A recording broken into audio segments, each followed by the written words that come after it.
அள்ளிக் கொள்ளுகிறாள். அந்த குழந்தையை அப்படியே புள்ளிக் கொள்ளுகிறாள். சஹாபாக்கள் பார்த்து அந்த பாசத்தையும் நேசத்தையும் பார்த்து ஆச்சரியப்பட்ட சமயத்தில் கண்மணி ஸல்லல்லாஹு அலைஹி வஸல்லம் அவர்கள் சொன்னார்கள், தோழர்களே, அதரவுன ஹாதிஹில் மர்அத தாரிஹத்தன் வலதஹா ஃபின்னார்.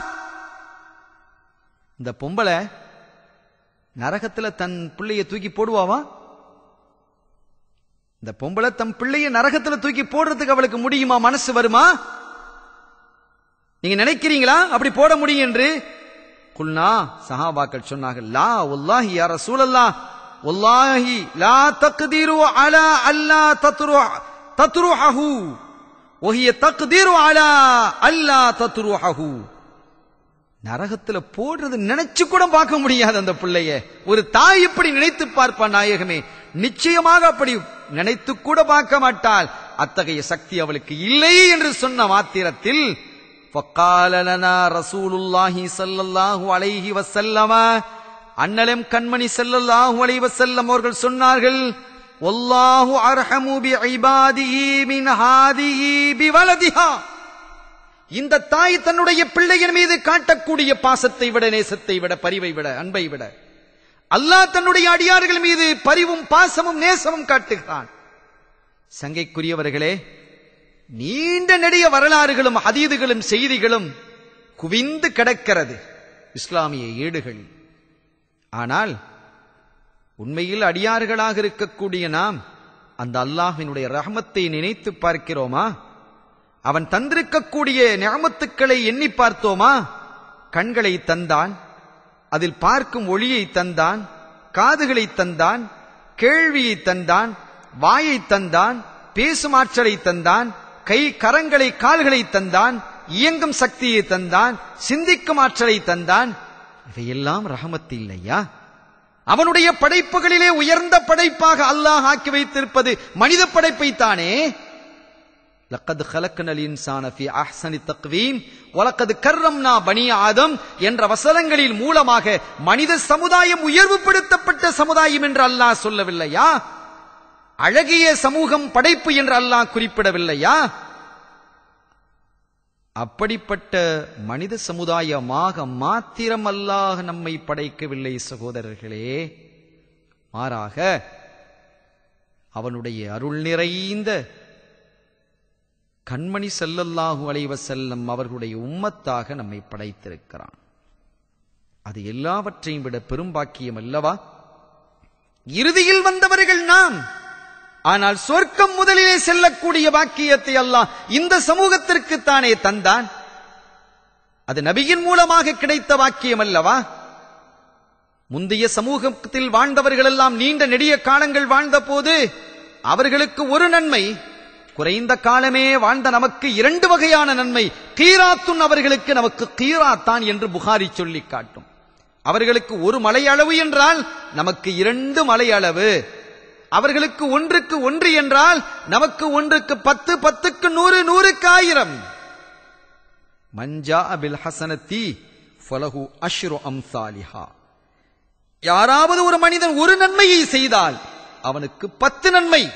ஒமஞ்சா பிஸ்ஸய்யாத்தி ஃபலா யுஜ்ஸா இல்லா மிஸ்லஹா. ஒரு பாவம் செய்தால் 1க்கு 1 தான். அதுவும் கூட தௌபா செய்தால் மன்னித்து நன்மையாக எழுதப்பட்டுவிடும். அத்பிஇ ஸய்யிஅத்தல் ஹஸனா, நபிகள் சொன்னார்கள், ஒரு பாவத்தை நீங்கள் செய்தால் அதை தொடர்ந்து நன்மையை செய்து விடுங்கள், அல்லாஹ் அதையும் கூட நன்மையாக புரட்டி விடுவான். அந்த பாவத்தை எவ்வளவு கிருபை! ஒவ்வொரு நடுநிசியிலும் இறைவன் இலா ஸயன்ஸிலு இலா ஸமாயித் துன்யா, துன்யாவினுடைய வானத்தின் அளவில் வருகை தந்து அல்லாஹ் கேட்கிறான், என்னிடத்தில் கேட்பவர்கள் யார்? என்னிடத்தில் உதவி தேடுபவர்கள் யார்? என்னிடத்தில் அபயம் தேடுபவர்கள் யார்? அவர்களுக்கு உதவி தருகிறேன், கேட்பதை தருகிறேன், அபயம் கொடுக்கிறேன் என்று அல்லாஹ் வாக்கு தருகிறான். வீட்டு கதவை தட்டி கேட்கிறான் அல்லாஹ். இந்த சமூகத்திற்கு கிடைத்த வாக்கியம் அல்லவா? அருமையான பெருமக்களே, இத்தகைய ரப்புல் ஆலமீனை நமக்கு அவ்வளவு ரஹ்மத்தை உடையவன் என்று சொல்லி காட்டியது ரஹ்மத்துல்லில் ஆலமீன் அல்லவா?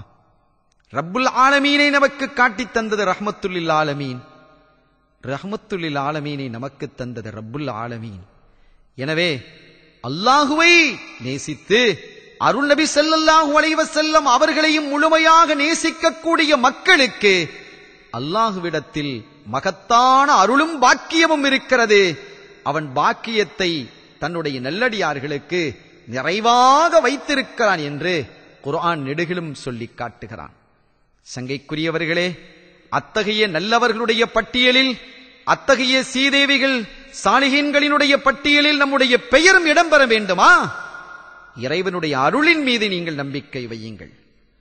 அவனுடைய அருளாக நபிகள் இருக்கிறார்கள் ரஹ்மத்துல் ஆலமீன். அந்த ரஹ்மத்தின் மீதும் நீங்கள் ஆதரவு வையுங்கள்.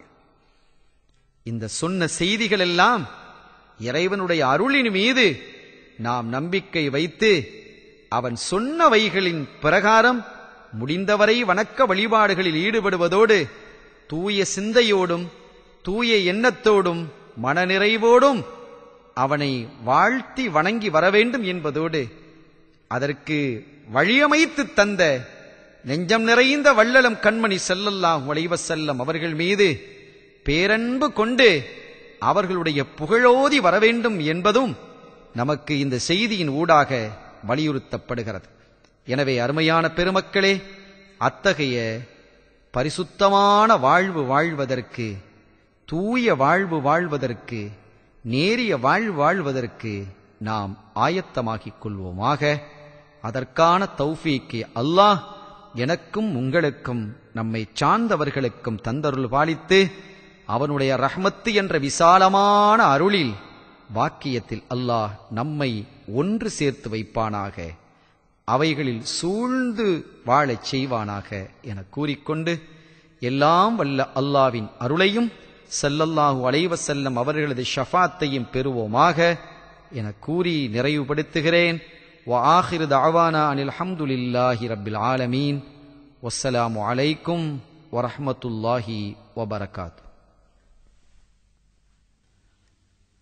இதுவரை நீங்கள் கேட்டது முஅஸ்கர் நற்பணி மன்றத்தின் 4ஆம் வெளியீடு அருளாளன் அல்லாஹ்.